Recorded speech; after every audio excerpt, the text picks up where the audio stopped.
Television is cool and radio is hot. That's the message, and the medium is Marshall McLuhan. Good evening, and welcome to Monday Conference, which has often been said to be not so hot.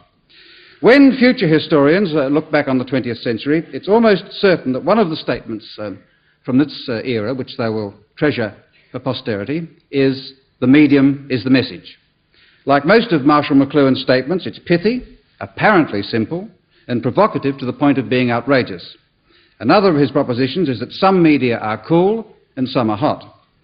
Marshall McLuhan studies the media as a way of understanding what it is that makes us live in the way we do, as a way of understanding society itself. He's concerned with all media, but he's best known for his work on the electronic media, particularly radio and television.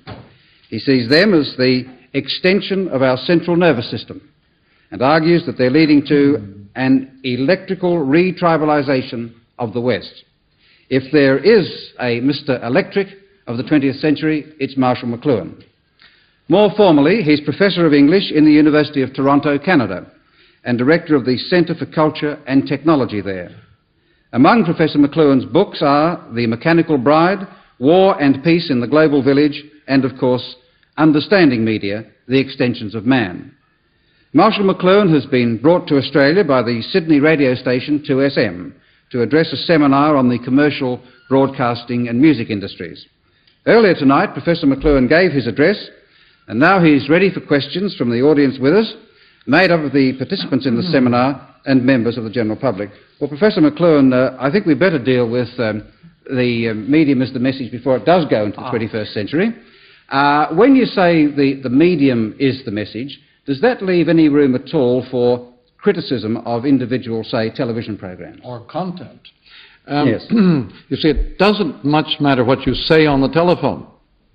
The telephone as a service is a huge environment, and that is the medium.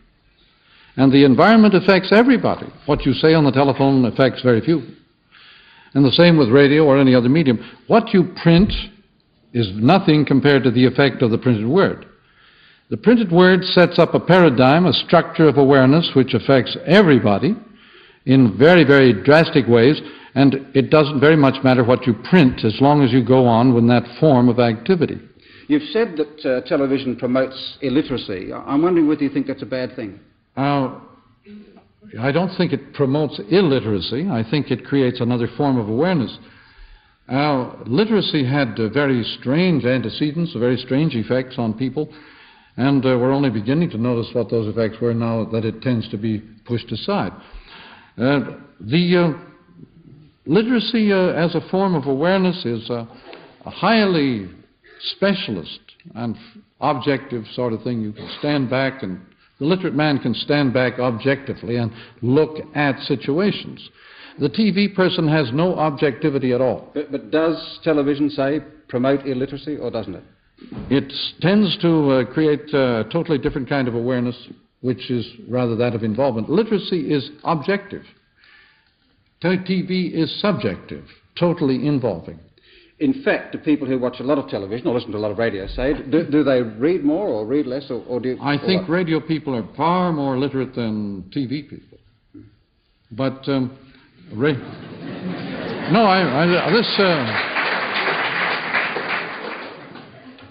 this is complementarity of the media. But I personally have avoided making value judgments because I've long ago discovered that value judgments are so personal that it confuses people enormously. Yes, but that is a kind of value judgment in itself, isn't it? Not of a medium, but of people. And people are very diversified. It's been known for a long time that a reader, for example, the word read, to read, means to guess. Look it up in the big dictionary. The word redan means to guess, and reading is actually an activity of rapid guessing. Because any word has so many meanings, including the word reading, many, many meanings, that to select one in a context of other words requires very rapid guessing. That's why a good reader tends to be a very quick decision maker. And a good reader, a highly literate person, tends to be a good executive. because he has to make decisions very fast while reading. And so the very nature of reading calls for quick decisions and guessing. And that's what the word means, to guess, to write down. One last point from me. You've said that advertising is the folk art of the 20th century. In what sense is it an art? I think it is a very great art form. It's not a private art form, it's corporate. But it is, the concern of the advertiser is to make an effect. Any painter, any artist, any musician sets out to create an effect. He sets a trap to catch somebody's attention. Any painter, any poet, any musician sets a trap for your attention. That is the nature of art. Do you think there are any masterpieces of advertising or radio or television in the sense that there are We'll know better in, 50 years? What's your guess now? I know that there are. On the other hand, the ones we might select now as the great ads of the year would probably not get the same vote 50 years from now. But do you remember now, Mr. Shakespeare wrote plays that were considered very vulgar and popular entertainment in his own day. And nobody had any criteria for measuring his greatness at that time. He was a popular artist. And TV is a popular folk art. And we have no criteria for measuring it. The measurements that we do use are just the results, bottom line. How many sales resulted from this particular ad? But that's box office. Thank you. Now, someone from the audience, please. Yes. If the medium is the message, and it doesn't matter what we say on TV, why are we all here tonight? And why am I asking this question?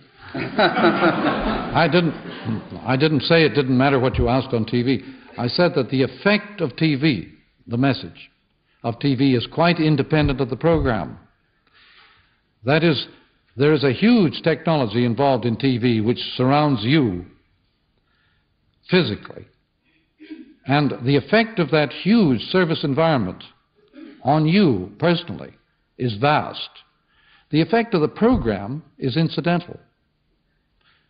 Please, would you show your undoubted enthusiasm by having your hands up? It really does make it much easier if I can see them. Sorry to be... Yes. McLuhan, those of us who are McLuhan students know how clearly you define a problem for us. We also know that very often you point to an answer too. Earlier in your talk this evening, you spoke about the search for identity through violence. I think we'd all agree now if we ever could afford violence, we can, as weaponry becomes more efficient, we can no longer corporately, your word, afford violence. So what do you suggest as alternatives that we offer instead of the search for identity through violence? Dialogue. The alternative to violence is dialogue, which is a kind of encounter interface with other people and situations. But yes, we live in a world in which we have so much power. In the old days, you could pull a trigger on a revolver and hurt people. But today, when you trigger these vast media that we use, you are manipulating entire populations. And the kinds of violence that we can now exert collectively are such as to require the situation to cool, to write down, cool, cool, cool. And we have, by means of the overkill, we have created a kind of universal peace in the world. The means of destruction are so vast at our command that war becomes unthinkable. So, in the same way, people are cooled off by media and by situations which require dialogue rather than just self-expression. Violence is a kind of self-expression.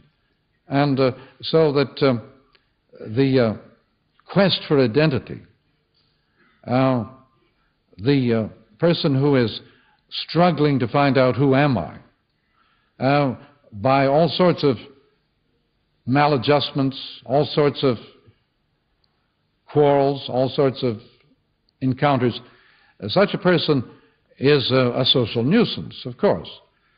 But the quest for identity goes along with this bumping into other people in order to find out who am I, how much power can I exert, how much identity can I discover that I possess by simply banging into other people. And so that's what I had in mind when I said that the quest for identity is always a violent quest. It's a series of adventures and encounters that create all sorts of disturbance. I don't think you have to go very far in literature for examples of it. I suppose Don Quixote is a great popular hero, and Flash Gordon, and Superman. But we're now beginning to get I'm thinking now of this new show, the Star Wars, that is the new Hollywood thing, that is based on Flash Gordon comics. The bionic man, bionic woman, these are vicarious forms of violence in which young people are trying to discover, who am I? I once asked my granddaughter, one of our granddaughters, who was then 6, what do you want to be when you grow up? And she said instantly, bionic woman. This is a kind of violence that permits one to discover who you are. I was using violence in a rather large sense of simply encounter, abrasive encounters. Yes. In terms of the figure ground thesis that you put forward in City's classroom, Professor, in what way would the message that you've given us tonight be different if this meeting, instead of being here in the Sydney Hilton Hotel, were, say, in the centre of the Sydney cricket ground? Well, cricket is a very organised form of violence.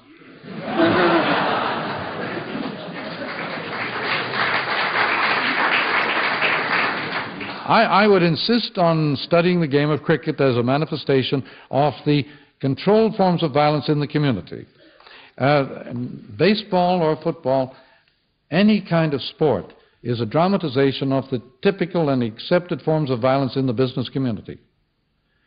And so you can learn an enormous amount about the business community by studying the rules and procedures in cricket or baseball or golf, as far as that goes.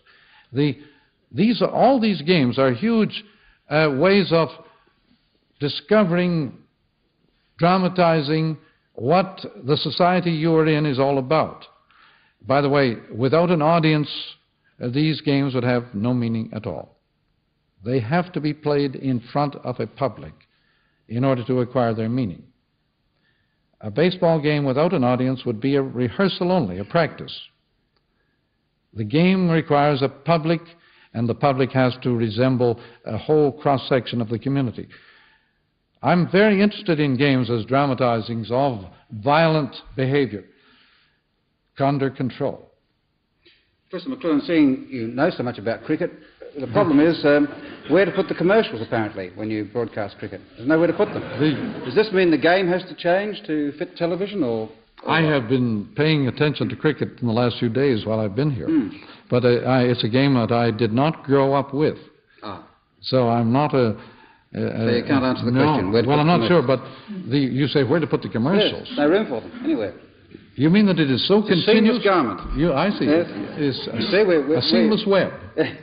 Where you normally put them is the bit where all the theology of the game comes across and all the inner thoughts. There was a woman, yes, back, thanks.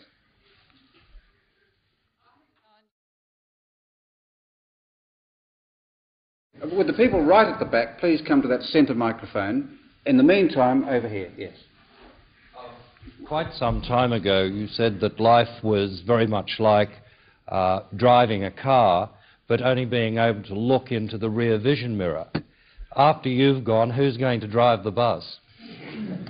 I made a strange discovery about the rearview mirror, having accused a lot of people of living in the rearview mirror and having meant by that that they were out of date, that they were 19th century minds. I then took another look into the rearview mirror on my own. I was not criticized. I did this on my own. And I discovered somewhat to my surprise, that when you look in the rearview mirror, you do not see what has gone past. You see what is coming. And the rearview mirror is the foreseeable future. It is not the past at all. The title, the phrase rearview mirror, appears to distort the situation. Most people think of it instinctively from the sound of the phrase, it must be the past. In terms of media, of course, the thing that is occupying the foreground in terms of the rearview mirror is nostalgia. Nostalgia is the name of the game in every part of our world today, including the program Roots. But nostalgia is not, well, it's a kind of rearview mirror if you like, but it's also the shape of things to come. When people have been stripped of their private identities, they develop huge nostalgia. And nostalgia for the jeans and Levi's of the young today are nostalgia for granddad's overalls. His work clothes have now become the latest costume. But this is a rather mysterious thing. The costumes worn by the young, the fashionable costumes, are really very old hat and nostalgic. And someone called it international motley. That the costumes worn by the young today are a kind of international motley or clown costume. And paradoxically, the clown is a person with a grievance. His role in medieval society was to be the voice of grievance. The clown's job was to tell the emperor or tell the royalty exactly what was wrong with the society. He often lost his head in the process.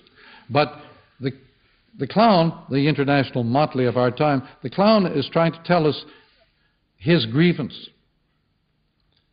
The beards and the hairdos and the costumes of the young are a manifestation of grievance and anger. You've heard about the streakers, a kind of manifestation of anger about the lack of jobs and goals in our world. In America we call them passing fannies, but I understand it has a different meaning here. It's more restrictive, yes. Yes. Professor, I'm asking this question, which I think is very relevant for people today who are looking for an identity, who are searching for a kind of responsible attitude towards the media. Since in the 20th century we're so conditioned, hemmed in by the media, should we be teaching our children what value judgments they should really make concerning different programs they should watch on TV or different programs they should listen on the radio as part of their development of achieving adult maturity? Answer is yes. But one of the peculiarities of electric speed is that it pushes all the unconscious factors up into consciousness. This began with Freud and Einstein back in 1900. But the hidden aspects of the media are the things that should be taught, because they have an irresistible force when invisible. When these factors remain ignored and invisible, they have an absolute power over the user. So, yes, the sooner that the population, or the young or old, can be taught the effects of these forms, the sooner we can have some sort of reasonable ecology among the media themselves. What is desperately needed is a kind of understanding of the media which would permit us to program the whole environment so that, say, literate values would not be wiped out by new media. If you understand the nature of these forms, you can neutralize some of their adverse effects and foster some of their beneficent effects. This, we have never reached this level of awareness. We can never reach that level of awareness. I have been working for that for a long time. You may be surprised to hear that the Finnegan's Wake of Mr. James Joyce is one of the top guides to the effects of media. The work is entirely devoted to that theme. And the thunders in Finnegan's Wake are statements of the effects of particular media. The last thunder in Finnegan's Wake on page 424 is television. And with all its effects, social consequences carefully dramatized. Finnegan's Wake is a drama, it's a play. And the actors in the play are the media themselves. Very few Joyceans know this. In the fourth row, yes. Professor McLuhan, up till now, while television may have dominated our minds and our lives, the actual box in the corner hasn't dominated our living room. But large-screen television sets are being developed, screens, say, the size of a living room wall. What effect do you think that will have? Will we tolerate giants watching us? It's I think, very important thing to keep in mind, very important question. I am not, personally, I haven't seen those big screens. They tend to have them out on the playgrounds or the playfields in America. They tend to have these great big screens for the game itself, so that you can watch the game on television while the game is in process. This is a kind of situation that I think it invites an enormous awareness of actual process to participate in the kind of replay of the thing while it is still ongoing.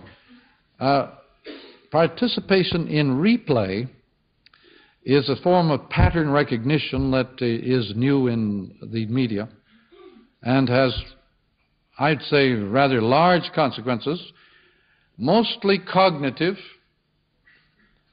mostly consequences that will affect our nature of our cognition and awareness, and I would think entirely in the direction of extreme self-awareness. I once asked a famous quarterback in American football on television, once asked him what the effect of the instant replay had been on the game of football. And he said, "We have now to play the game in such a way that the audience can watch the actual process that we're performing.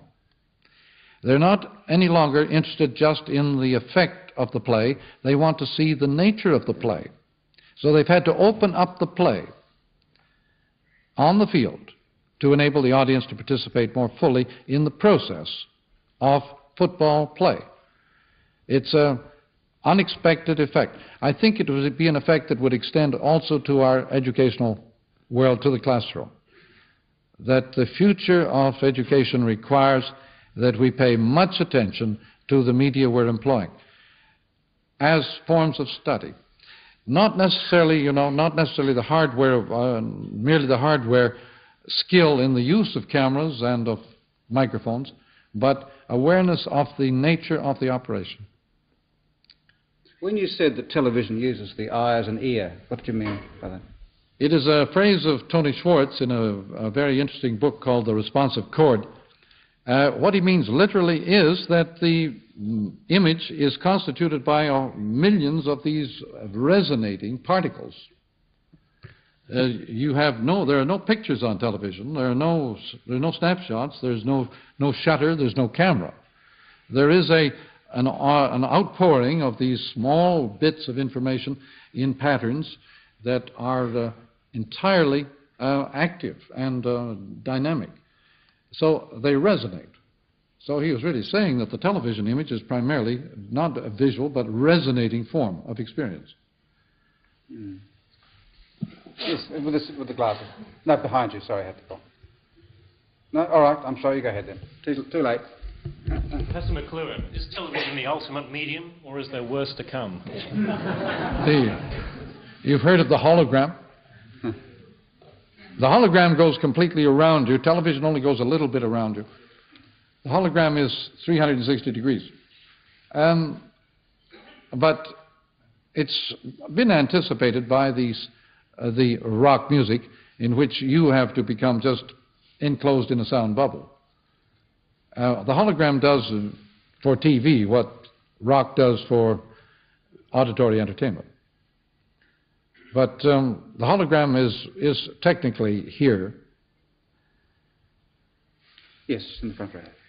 Professor McLuhan, earlier you spoke about us as going out rather for our privacy and coming home for the social aspect.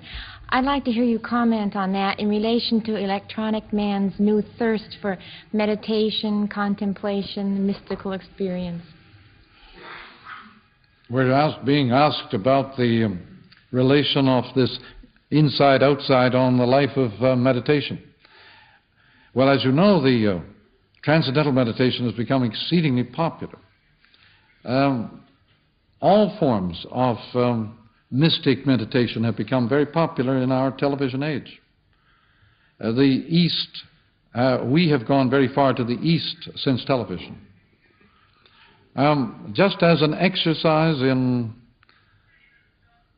awareness and so on, meditation has come in very big since television.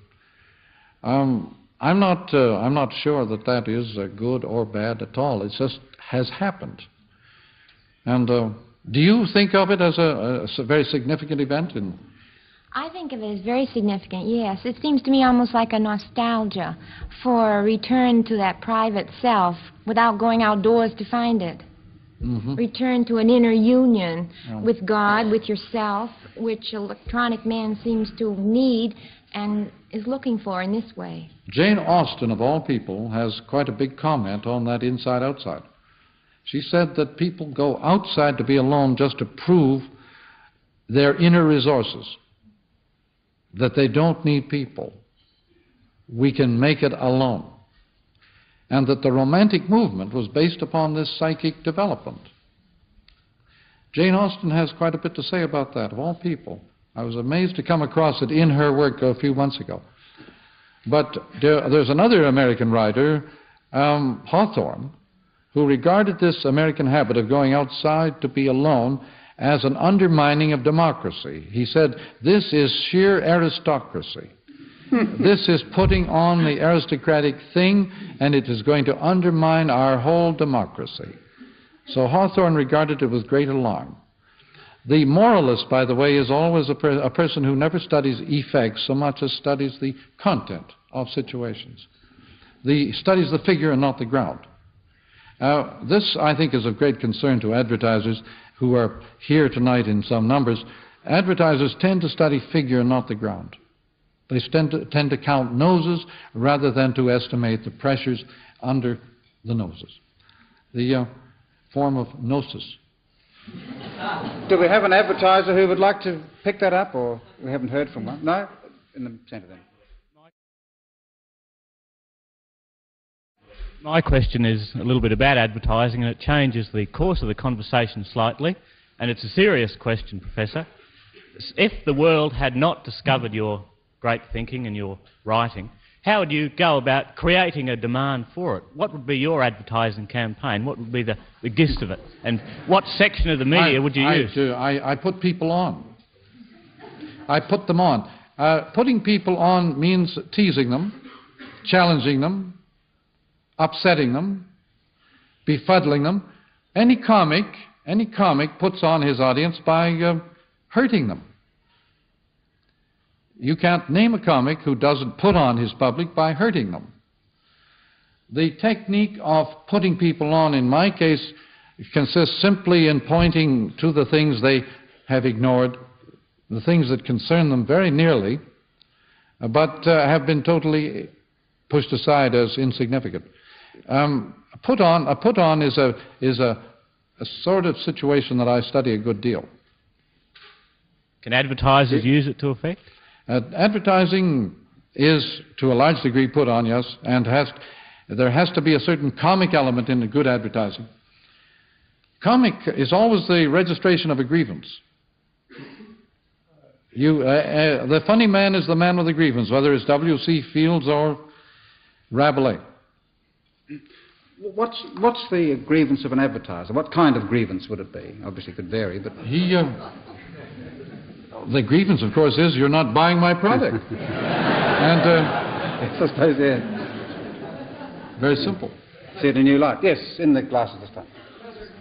Does the fact that Professor Bronowski's book, The Ascent of Man, the fact that it was on the bestseller list in America for month after month, is that a victory for advertising and marketing, or is that a victory for Professor Bronowski's ideals and the message he was trying to get across? I didn't see his shows, and of course The Ascent of Man is a popular cliche, also very nostalgic, since that is not necessarily the way things are going. But no, I know that the bestseller is a mysterious thing that is mainly created. It's not a spontaneous thing. Publishers have methods for creating bestsellers at any time they have to. And it means investing a good deal of money in a book. Now, his program had many millions of dollars invested in it, quite apart from the book. So a big million-dollar program or multi-million-dollar program automatically guarantees a bestseller status for the book off the shelf. In the second row here. Professor, getting back to your rear-view mirror syndrome and your new definition of it tonight, shouldn't we, some of us, especially politicians, be looking in that same rear-view mirror to see what carnage is being left behind? Well, in the case of politics, it's not too difficult to see what's being left behind. Which parties are up and which are down. But one of the peculiar things about the effects of media on politics is that parties and policies become very unimportant, and the image of the politician takes on a tremendous new importance. This is television, at least. And radio politics are a completely different form. Radio politics are a completely different message. But TV politics do not permit very much interest in the policy or the party. But the individual candidate must have charisma. Now, charisma means looking like a lot of other people. That is my technical analysis of that problem. Now, this poor Miss Richard Nixon looked only like Richard Nixon. He was sunk. He had no charisma at all. And to look like a lot of other people means acceptable people, interesting people. Jimmy Carter, looks like the all-American Southern boy, Huck Finn, in the White House. He's a big archetype. Whereas Jack Kennedy looked like the all-American boy of the more the Bostonian variety of the successful, pushy, and aggressive boy. Carter, the Southern boy, is not aggressive, whimsical, Huck Finn style. First time that a Deep South boy ever entered the American White House. So the Civil War is over. Did you see Richard Nixon's programs with David Frost? Yes, I did. I was amazed. I was going to ask you, how do you think Richard Nixon came out? I thought this is the first time in human history that a major actor in history played himself.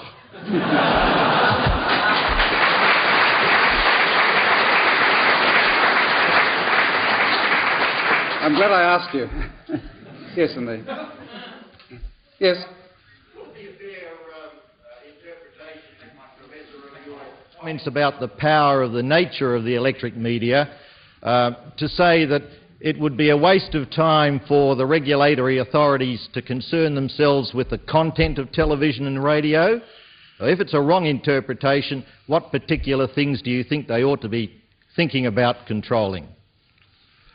I would hate to regulate the thoughts of any bureaucracy, but the tendency of any medium is to attract to itself types of content which are consistent with its limits. And so in the long run, it's just as people get the government they deserve, so the medium gets the content it deserves. And there has to be some sort of interplay, some sort of harmony between these things. And I would point to the fact that TV is primarily concerned with complex processes. And the kinds of content that best serve it are complicated processes. Radio is far more a package medium, far more concerned with the definite and wrapped up message and package. It's a hot medium. And whereas TV, with its cool or involving character, is much less able to cope with packages and much more concerned with processes. And so if you watch the even Sesame Street, you will see this grotesque character peeping out at you. It's the processes at Sesame Street is made by advertising men. And they understand, they have learned the nature of this medium very thoroughly. And it is very much a teddy bear, tactile, playful medium. And very dramatic one. Yes. I was disappointed that Professor McLuhan's address didn't confront more serious technological issues, nuclear energy in particular. And I'd like to ask him if he'd agree that nuclear energy represents mass suicide, the ultimate expression of the death wish, or more in line with his terminology, the last-ditch fight to the death of the left hemisphere world of the military-industrial complex.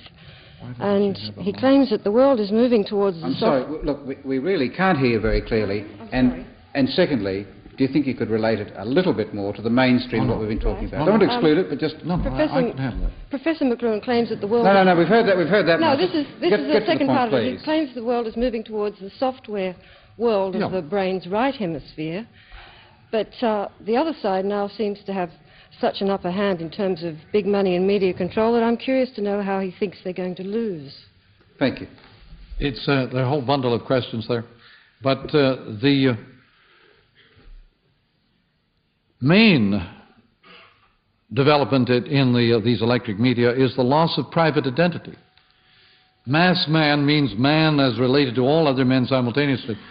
So the nuclear world is a kind of rip-off as far as private identity and private values and goals are concerned. And just how that relates to the atom bomb and so on, it would take a little while to develop. But these forms have a kind of inner logic, an inner dynamic which can be traced and which can be discerned and patterned and recognized. Yes, right at the back. Father's person. That's right. Yes, you're right. Professor McLuhan, I'd like to ask you, do you think that media will always be commercially based? And if it will be always be commercially based, do you see it getting any more responsible or otherwise? I appreciate the issues you raise, but the commercial sponsor of the media is naturally more sensitive to the audience than anybody. The commercial sponsor is going to demand a kind of rapport between his investment and the show, which will ensure a great deal of popularity and representativeness to the show. If you can think of a sponsor who ignores the audience, maybe the CBC in Canada. So that means a big bureaucratic organization which feels it's quite above the needs of the audience. And so it creates a great many unpopular shows. I wouldn't say they're especially interesting. They're just unpopular. And to what extent the BBC is in the same boat, I don't know, but you might be able to comment. Yeah. You know, I'm going to have to sneak off and have a peek. Professor, you were talking earlier about how the new brain research has opened up new avenues in perception, about the left hemisphere being more towards the logical aspects and the right towards the intuitive. Can you enlarge on the parallel you use between how this is related to the Eastern and Western cultures? Yes. The people of the West developed their visual point of view and their acuity of vision along with Euclidean geometry. No other country in the world ever had Euclidean geometry except the country of the phonetic alphabet. Without phonetic alphabet, you don't have Euclidean space. There's no Euclid in the Orient. Neither is there any individual identity, private identity in the Orient. But the kinds of left and right hemisphere things correspond pretty well to East and West, since the lineal nature of the left hemisphere is very visual. Visual space is the only space that is lineal and connected. Acoustic space is not lineal or connected. Acoustic space is a sphere who we hear from all directions at once. Acoustic space is a sphere whose center is everywhere and whose margin is nowhere. That is a simultaneous sound which creates that kind of space. It is the space of the sound bubble in rock music. But right hemisphere is simultaneous acoustic, and this is very favorable to the corporate identity of Oriental man. People who play it by ear, as opposed to those people who have a strong bias of point of view and who play it by the eye and by logical connected estimates, bottom line, quantity, and so on. This is all left hemisphere. But the right hemisphere has no bottom line and is interested only in quality, not in quantity. And so the otherworldliness, the non-worldly Orient, with its interest in the way of life rather than in the amount of product. You might say Polynesia. Various attempts have been made to organize the Polynesians into dynamic producers of this or that, and they remain completely indifferent to such performance. They're very acoustically oriented people, very right hemisphere. But the right and left hemispheres affect both of us to some degree. It's not just a plain either or. We use both hemispheres to some degree, but in some cultures the one or the other gets much stress, much play. Professor McLuhan, I'm afraid we've come to the end of our message, if not the end of our medium. Thank you very much for talking with us tonight. Thank you everyone else too for joining us.